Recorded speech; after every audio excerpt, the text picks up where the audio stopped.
கொட்டுக்காளி திரைப்படத்தை நான் எடுத்திருந்தேன், தயாரிச்சிருந்தேன் அப்படின்னா நான் தியேட்டருக்கே கொண்டு வந்திருக்க மாட்டேன்.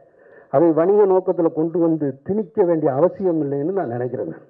அது அவசியமற்றது. அது சர்வதேச திரைப்பட விருதுகளை பெற்றிருக்கு. அந்த கண்ணியத்தை அப்படியே கொடுத்துருக்கணும். இப்போ நீங்கள் கொண்டு போய் 1000 ரூபா பணத்தை கொடுத்துட்டு குடும்பத்தோட போய் எனக்கு பாட்டு இல்லை, ஓப்பனிங் சீன் இல்லை, மியூசிக் இல்லை, இன்ட்ரோ பிளாக் சரியா இல்லை, எண்டு ப்ராப்பராக இல்லைன்னு சொல்ல வேண்டிய அவசியம் எங்கே ஏற்படுது? நான் பாக்கெட்லேருந்து காசு எடுத்து கொடுக்கும்போது கொட்டுக்காளி வந்தப்போ எனக்கு அவ்வளோ வேதனையாக இருந்தது. அதுக்கு எதிராக ஒரு குரல் வந்தப்போ அது யார் பார்க்கணும் யார் பார்க்க வேணாங்கிறது ஒரு இயக்குனர் சொன்னப்போ எனக்கு வந்து அவ்வளோ கோபமாக இருந்துச்சு. ஸோ அது மாதிரி நம் எதிரான குரலை மிக கவனமாக பதிவு செய்ய வேண்டும். வெற்றின்னு கதாநாயகன் வருகிற ஒரு உலகத்துக்குள் இருந்து முதல்ல தோல்வியுற்றவனுடைய வாழ்க்கையை சொல்லணும்னு ஆசைப்பட்டேன். அதுவும் அந்த வெயிலோட சூடோட அந்த மனத்தோட சொல்லணும்னு ஆசைப்பட்டேன். முதல் படம் தோற்ற ஒரு இயக்குனருக்கு எந்த கதவுகளும் எப்போதும் திறந்திருக்காது. கடைசி வாய்ப்பு. நாளை காலையில் சங்கர் சார்ட்ட கதை சொல்றதுக்கு வாய்ப்பு கிடைச்சிச்சு. கதை சொல்கிறோம், ஒரு வேளை அவர் பிடிக்கலன்னு சொல்லிட்டாருன்னா ஊருக்கு போயிடலாம். இதுதான் என்னுடைய கடைசி வாய்ப்பாக இருந்தது. அப்போ அவர் சொன்னார், சூர்யா, அர்ஜுன் அப்படி யாரா ஹீரோ அப்படின்ட்டு. அப்போ நான் சொன்னேன், விருதுநகரனுடைய திராவிட முகம் பசுபதி மாதிரி ஒருத்தர் வேணும். டாப் ஹீரோஸ் எல்லாற்றிருந்தும் படம் பண்ணுவதற்கான வாய்ப்பு வந்துச்சு. நீ கதையே சொல்ல வேணான்னு கூட வந்துச்சு. வெயிலில் நான் வந்து ஒரு பன்னி மேய்க்குவரை வில்லனா சித்தரித்ததுக்கு இந்த மேடையில் நான் பகிரங்கமாக மன்னிப்பு கேட்க தயாராக இருக்கேன். ஸோ நாம் சித்தரிக்கிற ஒவ்வொரு கதாபாத்திரமும் ஒரு சிறுபான்மையினராக இல்லை தலித்தாக இருந்து விடக்கூடாது. இப்போ வந்து ஒரு பெரிய படத்தில் ஒரு சின்னதாக ஒரு சாலையில் வேலை செய்பவரை குறை சொன்னால் கூட ஃபேஸ்புக்கில் ஒரு 10 பேர் எழுதுகிற அளவுக்கு அரசியல் படுத்தப்பட்டிருக்குது. கலையினுடைய ஒரு இயக்குனர் வந்துக்கு பெரிய ரஜினி படம்லாம் கிடைச்ச பிறகு, காசு கிடைச்ச பிறகு கல்யாண மண்டபம் கட்டலாம், ஸ்டுடியோ கட்டலாம், கொடைக்கானலில் இடம் வாங்கலாம், என்ன வேணால் செய்யலாம். ஆனால் ஒரு லைப்ரரி துவக்கணும். கூகை சொன்ன மாதிரி நீலமில் ஒரு ஈவெண்ட் பண்ணுறோங்கிற ஒரு ஃபீல் எப்போ வந்ததுன்னா, சந்தோஷன்ற படத்தை தடை செய்யும் நீங்கள் போடக்கூடாதுன்னு சொன்னப்போ தான் நம்ம நீலமில் இப்படி ஒரு பண்ணாலே ஒரு பரபரப்பு உருவாகும். So thanks for making that. அடுத்தது நம்மளுடைய நிகழ்வுக்கு சிறப்புரை வழங்க தமிழ் சினிமாவின் மிக முக்கியமான ஒரு இயக்குனர், தன்னுடைய ஒவ்வொரு திரைப்படங்களும் தனித்த உலகத்தை உருவாக்கி மக்களிடம் கொண்டு சேர்த்த மாபெரும் திரைக்கலைஞன் இயக்குனர் வசந்தபாலன் அவர்களை மேடை கழிக்கும்.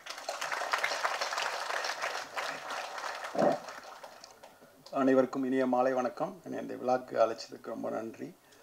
ரொம்ப உள்ள வரப்பே ரொம்ப இன்ஸ்பைரிங்காக ஃபீல் பண்ணேன், ரொம்ப எனர்ஜெட்டிக்காக ஃபீல் பண்ணேன். இவ்வளோ யூத் வாய்ஸ் இதை கேட்குறப்ப ரொம்ப எனர்ஜெட்டிக்காக இருந்துச்சு. ஒரு பழைய கதை தான் அது, எனக்கு நடந்த கதை. அந்த கதையை சொன்னால் அட்லீஸ்ட் உங்களுக்கு நீங்கள் இன்டர்வியூலாம் கேட்டிருப்பீங்க, இருந்தாலும் அந்த கதையை சொல்லணும்னு ஆசைப்பட்றேன். என்னுடைய முதல் படம் சரியாக போகல. நான் வந்து சோர்ந்து போயிருக்கேன். நான் வந்து இயக்குனர் சங்கர் அவர்களிடம் வேலை பார்த்தேன். கமர்ஷியல் உலகத்தினுடைய பெரிய ஒரு இயக்குனர். ஸோ நான் ஃபஸ்ட்டு படம் எடுத்தேன். அந்த படம் வந்து கதையாக ரொம்ப முக்கியமான படம். ஏதோ ஒரு காரணங்களால் அந்த படம் சரியாக போகல. இப்போ என்னை சுற்றி இருக்கிற மொத்த உலகமும் ஒரு கமர்ஷியல் உலகத்துக்குள் இயங்கிக்கிட்டு இருக்கு. அப்போ தான் தில், தூள், சாமி அது போன்ற படங்கள் வந்துக்கிட்டு இருக்கு.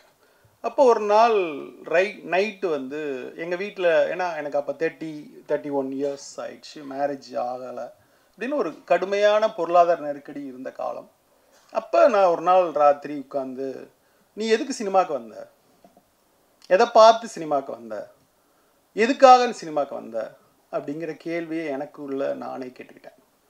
எதுக்கு உன்னை மயிலிறகால் வருட வச்சுச்சு, எது விருதுநகரை விட்டு உன்னை ஓட வச்சு சினிமாக்குள்ளே கொண்டு வந்து நிப்பாட்டுச்சு, எல்லாத்தையும் விட்டுட்டு இங்கே சினிமாவில் சாப்பாட்டுக்கு கஷ்டத்துக்கு எல்லாத்துக்கும் நீ அலைஞ்ச அப்படின்னு நான் யோசிக்கிறப்ப எனக்கு மகேந்திரன் படங்கள், பாலச்சந்தர் அவர்கள் படங்கள், பாரதிராஜா படங்கள், இப்படி ஒரு படம் தான் என்னை இயக்குனர் ஆக்கணும், நல்ல கதையை சொல்லணும் அப்படிங்கிற ஒரு உத்வேகத்தை ஏற்படுத்துச்சுன்னு ஒரு டைரியில் நான் எழுதினேன்.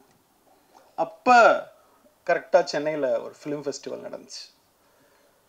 அதுக்கு முன்னாடி ஃபெஸ்டிவலுக்கு போகிற வாய்ப்பு, சூழ்நிலை, பல்வேறு சந்தர்ப்பங்கள் அமையல. அந்த காலகட்டம் உங்களுக்கு தெரியும், 2002-2003 காலகட்டத்தில் ஒரு குறிப்பிட்ட சமூகம், குறிப்பிட்ட ஆட்கள் மட்டும் போய் வருகிற ஒரு இடமாக அது இருக்குது. அப்போ டிவிடி, சிடி அந்த மாதிரியான ஒரு கலாச்சாரம் இன்னும் முழுமையாக வராத ஒரு காலகட்டம். உலக சினிமாவை தொடர்ந்து நீங்கள் பார்க்க முடியாத ஒரு காலகட்டம். நான் மெட்ராஸ்க்கு வந்தால் பென்னர் படமே பார்த்தேன். ஸோ அப்போது ஒரு ஃபிலிம் ஃபெஸ்டிவல் நடந்துச்சு. அந்த ஃபெஸ்டிவல் முழுக்க அன்னைக்கு 6 படம் இருந்துச்சுன்னா 6 படத்தையும் பார்ப்பேன். நான் 6 படத்தையும் பார்த்து நான் வீட்டுக்கு போய் 6 படத்தினுடைய கதையையும் எழுதுவேன். நோட்டில் இன்னைக்கு காலையில் இந்த படம் பார்த்தேன், இந்த கதை எனக்கு பிடிச்சிருக்கு, அந்த கதையில் எனக்கு என்ன பிடிச்சிருக்கு அப்படின்னு எழுதி எழுதி எழுதி எழுதி அந்த ஃபெஸ்டிவல் மொத்தமும் முடித்தேன். முடித்த பிறகு என்னுடைய பார்வை மொத்தமும் மாறிச்சு. மயிலிறகால மனசை வருடுற ஒரு இன்ஸ்பிரேஷனில் சினிமாக்கு நீ வந்த நீ எக்காரணம் கொண்டும் அது இல்லாத இன்னொரு கதையை இன்னொரு படத்தை பண்ணிடக்கூடாதுங்கிற ரொம்ப ஆழமான ஒரு நோக்கம் என் மனசுக்குள்ளே ஏற்பட்டுச்சு. அப்போ எழுதின கதை தான் வெயில். ஆக்சுவலாக சோகால்டு இங்கே இண்டஸ்ட்ரி முழுக்க வெற்றி வெற்றி வெற்றின்னு கதாநாயகன் வருகிற ஒரு உலகத்துக்குள் இருந்து முதல்ல தோல்வியுற்றவனுடைய வாழ்க்கையை சொல்லணும்னு ஆசைப்பட்டேன். அதுவும் அந்த வெயிலோட சூடோட அந்த மனத்தோட சொல்லணும்னு ஆசைப்பட்டேன். கண்டிப்பாக அப்போ முதல் படம் தோற்ற ஒரு இயக்குனருக்கு எந்த கதவுகளும் எப்போதும் திறந்திருக்காது.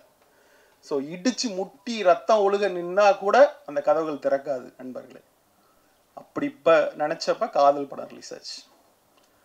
ரிலீஸ் ஆகி வெற்றி அடைஞ்ச பிறகு கடைசி வாய்ப்பு, நாளை காலையில் சங்கர் சார்ட்ட கதை சொல்கிறதுக்கு வாய்ப்பு கிடைச்சிச்சு. கதை சொல்கிறோம், ஒரு வேளை அவர் பிடிக்கலன்னு சொல்லிட்டாருன்னா ஊருக்கு போயிடலாம். இதுதான் என்னுடைய கடைசி வாய்ப்பாக இருந்தது. நான் வெயில் கதையை அவருக்கு நரேட் பண்ணுறேன். அவருக்கு பிடிச்சிருந்துச்சு. அவர் கம்பெனியில் வித்தியாசமான படங்கள் பண்ண விரும்பினார். அப்போ அவர் சொன்னார், சூர்யா, அர்ஜுன் அப்படி யாரா ஹீரோ அப்படின்ட்டு. அப்போ நான் சொன்னேன், விருதுநகரனுடைய திராவிட முகம் பசுபதி மாதிரி ஒருத்தர் வேணும், அவரோட படம் பண்ணுவேன் அப்படின்னு நான் சொன்னேன். அந்த வெறியோடு தான் அந்த படத்தை நான் பண்ணி முடித்தேன். அந்த படம் தான் ஃபஸ்ட்டு கேன்ஸில் தமிழ்நாட்டிலேருந்து செலக்ட் ஆன முதல் படம்.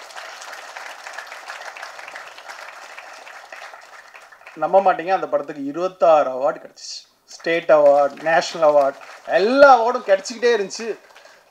அவ்வளோ அவார்டு கிடைச்சோன்னே நான் அதுக்கு தகுதியானவனா அப்படிங்கிற கேள்வி எனக்கு வந்துச்சு. அப்போ தான் மறுபடியும் எனக்கு இந்த வேர்ல்டு சினிமா பார்த்த ஃபெஸ்டிவல் பார்த்த அனுபவம் தான் எனக்கு ஆல்மோஸ்ட் அன்னைக்கு டாப் ஹீரோஸ் எல்லாற்றிருந்தும் படம் பண்ணுவதற்கான வாய்ப்பு வந்துச்சு. நீ கதையே சொல்ல வேணான்னு கூட வந்துச்சு. ரீமேக் பண்ண வாய்ப்பு வந்துச்சு. என் கையில் ஒரு துளி காசு இல்லை.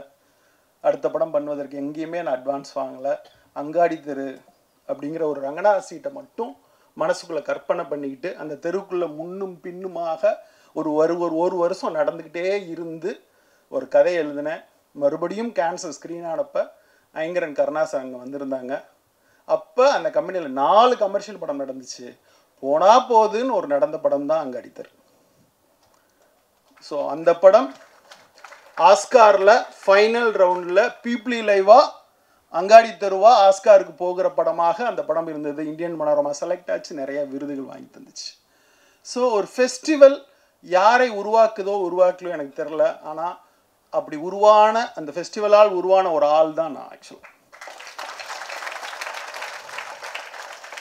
ஸோ ஃபெஸ்டிவல் யாரோ ஒருவருக்கு ஒரு கதவை திறந்து வைக்கும்னு நான் ரொம்ப ஆழமாக நம்புகிறேன்.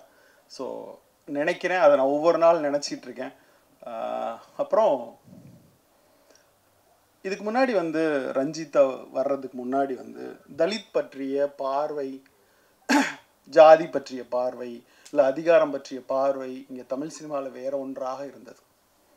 நிஜமாவே நாகராஜ் மஞ்சுளே வந்த பிறகு, ரஞ்சித் தமிழுக்குள் வந்த பிறகு, மாரி செல்வராஜ் உள்ள நுழைந்த பிறகு நான் அந்த மொத்த பார்வையும் மாறியது. ஆக்சுவலாக வெயிலில் நான் ஒரு பண்ணி மேய்க்கு வரை வில்லனா சித்தரித்ததுக்கு இந்த மேடையில் நான் பகிரங்கமாக மன்னிப்பு கேட்க தயாராக இருக்கேன். ஸோ நாம் சித்தரிக்கிற ஒவ்வொரு கதாபாத்திரமும் ஒரு சிறுபான்மையினராக இல்லை தலித்தாக இருந்து விடக்கூடாது அப்படிங்கிற கூடுதல் கவனம், இருபாலினரத்தை, மூன்றாம் பாலினரை எப்படி ட்ரீட் பண்ணணுங்கிற ஒரு கவனத்தை மிக கூர்மையாக ரஞ்சித் தன்னுடைய கமர்ஷியல் படங்கள் வாயிலாக எடுத்து வந்தது மிகவும் முக்கியமான விஷயமாக இருக்கிறது. அந்த மாற்றம் மிக முக்கியமான மாற்றம் மொத்த தமிழ் சினிமாலே அது மாறிடுச்சு. இப்போ ஒரு பெரிய படத்தில் ஒரு சின்னதாக ஒரு சாலையில் வேலை செய்பவரை குறை சொன்னால் கூட ஃபேஸ்புக்கில் ஒரு 10 பேர் எழுதுகிற அளவுக்கு அரசியல் படுத்தப்பட்டிருக்குது. கலையினுடைய முக்கியமான வேலையாக நினைப்பது அரசியல் தான் நினைக்கிறேன். அது வந்து அந்த வேலையை மிக சிறப்பாக ரஞ்சித் வந்து அந்த ஒரு அகல் விளக்கை ஏற்றி வச்சது இன்னைக்கு வந்து அப்படி அப்படி அவ்வளோ அழகாக எரியுது. ஒரு இயக்குனர் வந்துக்கு பெரிய ரஜினி படம்லாம் கிடைச்ச பிறகு, காசு கிடைச்ச பிறகு கல்யாண மண்டபம் கட்டலாம், ஸ்டுடியோ கட்டலாம், கொடைக்கானலில் இடம் வாங்கலாம், என்ன வேணால் செய்யலாம். ஆனால் ஒரு லைப்ரரி துவக்கணும் கூகை.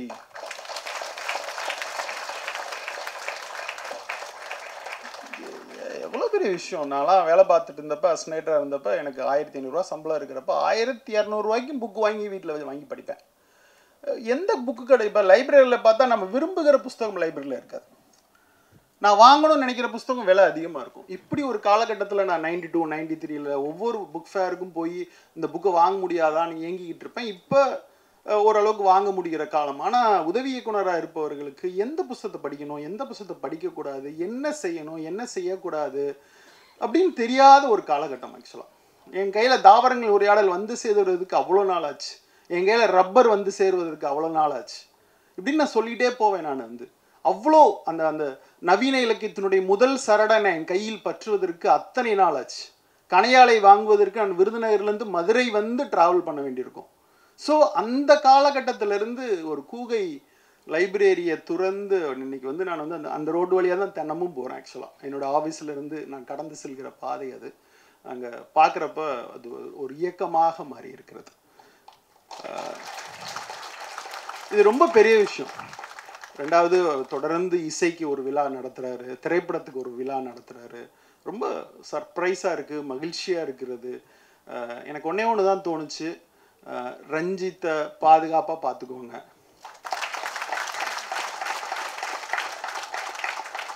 அப்படிதான் தோணுச்சு. ரொம்ப மிக அன்போடு மேடையில் இருப்பதற்கு மிகவும் மகிழ்ச்சியோடு நான் இருக்கிறேன். கவனமாக இந்த அரசியலை நம்ம படங்களில் சொல்லணுங்கிற கட்டாயமும் இருக்கிறது. லப்பட்டா லேடிஸ் ஆஸ்காருக்கு போகிறப்ப அதுக்கு எதிராக ஒரு குரலை கூட நம்ம வந்து எழுப்புற இடத்துல இருக்கணும். இப்போ வந்து விஸ்வா சொன்னாங்க, கொட்டுக்காளி வந்தப்போ எனக்கு அவ்வளோ வேதனையாக இருந்தது. அதுக்கு எதிராக ஒரு குரல் வந்தப்போ அது யார் பார்க்கணும் யார் பார்க்க வேணாங்கிறது ஒரு இயக்குனர் சொன்னப்போ எனக்கு வந்து அவ்வளோ கோபமாக இருந்துச்சு. ஸோ அது மாதிரி நம் எதிரான குரலை மிக கவனமாக பதிவு செய்ய வேண்டும். இன்னொரு முக்கியமான விஷயம், இன்றைக்கி தமிழ் சினிமா மிகவும் மிகவும் மிகவும் மோசமான ஒரு காலகட்டத்தில் இருக்கிறது. நான் ஒரு ப்ரொடியூசராக கடந்த லாஸ்ட் படம் நான் தான் ப்ரொடியூஸ் பண்ணேன் என் ஃப்ரெண்டோடு சேர்ந்து.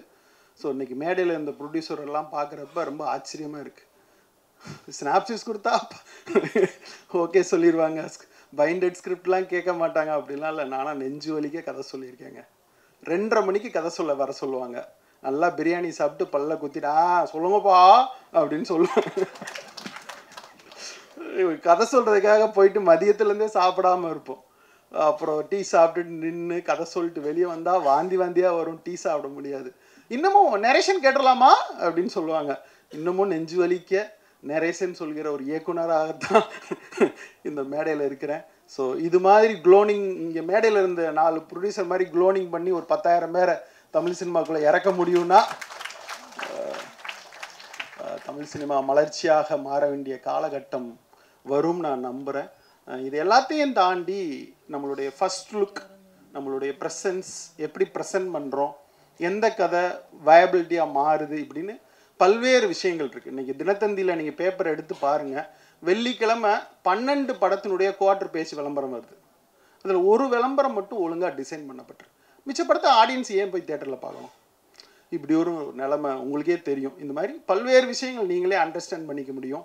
ஆனால் இன்றைக்கி 2 தயாரிப்பாளர் சங்கங்களுக்குள்ள சண்டை, பெப்சி ஒத்துழைக்க மாட்டேங்குதுன்னு இன்றைக்கி வெளியே இருக்கிற பிரச்சனையெல்லாம் பார்த்தா ஓடிடி வாங்க மாட்டேங்குது படத்தை, தேட்டருக்கு போனால் ஷோ நம்மளுக்கு கொடுக்க மாட்டேன்றாங்க, ஷோ கொடுக்கலைன்னா ஷோ கேன்சல் ஆகுது. இப்படின்னு இங்கே இருக்கிற பிரச்சனை படம் எடுக்கவே விடாத அளவுக்கான பிரச்சனையில் டூரிஸ்ட் ஃபேமிலி மாதிரி ஒரு ட்ரெய்லர் பார்த்தேன், பிரமாதமாக இருந்துச்சு. எனக்கு ட்ரெய்லர் பார்க்குறப்ப அவ்வளோ ஒரு சின்ன ஒரு சீனை காமிக்கிறப்பவே அவ்வளோ அழகாக இருந்துச்சு. ஸோ அந்த மாதிரி சின்ன படங்கள், கொட்டுக்காளி போன்ற ஒரு அழகான ஒரு மலர் தொடர்ந்து மலரட்டும். என் மனமார்ந்த வாழ்த்துக்கள். நன்றி சார், தேங்க்யூ ஸோ மச். ரொம்ப ஒரு யங்ஸ்டர்ஸ்க்கு ரொம்ப இன்ஸ்பைரிங்கான ஒரு குவாலிட்டி அவர் இங்கே விட்னஸ் பண்ணியிருக்காரு.